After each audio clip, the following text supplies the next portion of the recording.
Sermon 171 of Nahjul Balagah reminds us that Prophet Muhammad was entrusted with Al-Quran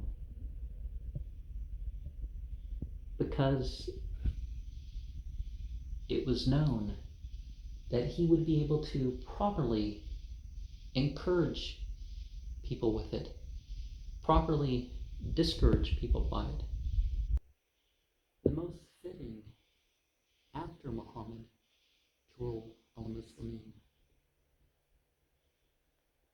are those who would preserve the succession of the teachings that were received through Muhammad. The caliphate wasn't to be decided by one group or another. All the people were to be involved in the process. In general, Ali wasn't going to make issues about things, but those who make claims about what is not fitting for them,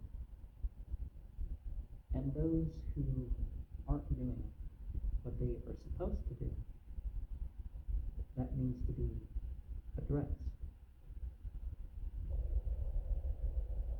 The best counsel is that which is agreed upon.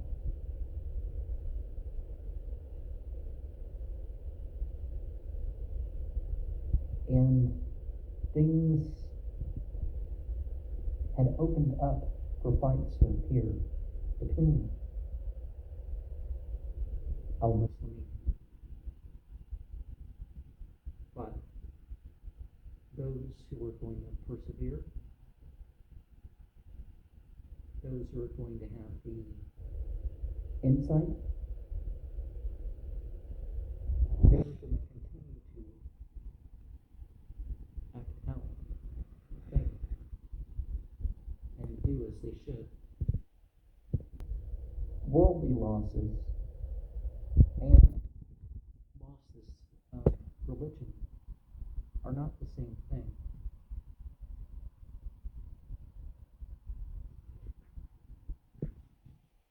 I prayed for the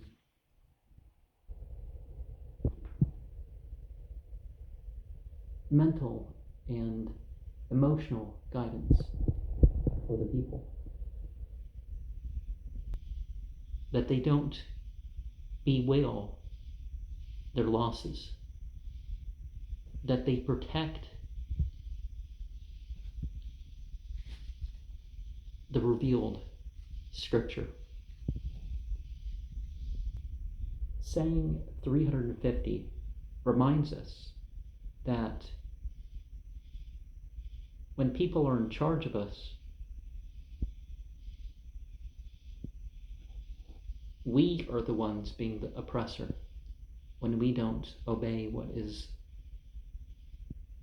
lawful spiritually and fair. When somebody that is not as experienced asserts authority, they might be the oppressor in it. And those who support other oppressors, and that includes your politics too, people, they are, of course, oppressors.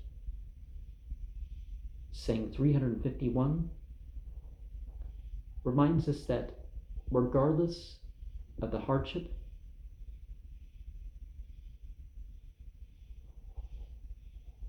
what's been put upon or taken away, well, there's an ease in that situation.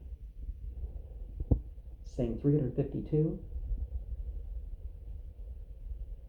reminds us that there's a limit to family life.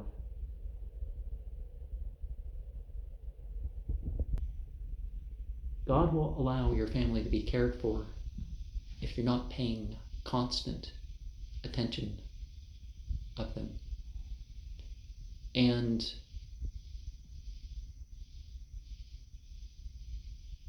if they are truly on God's side, then they know that some of the activities that you must do will involve other than constant attention to them.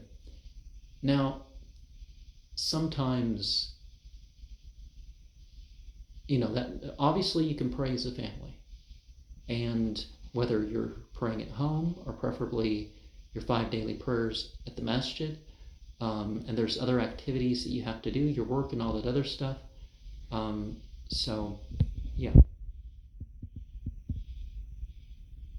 And honestly, some of the people who don't ask, well, they kind of expect you to say your prayers. I've heard from the mouths of people that not being asked to join in the prayers, even if they weren't Muslim, was an issue. Or the fact that if they weren't Muslim and the person who was supposed to be Muslim wasn't doing their prayers, they felt that that was even wrong to them. They at the very least didn't respect the person as much for compromising with their religion because, I've heard a lot of that part.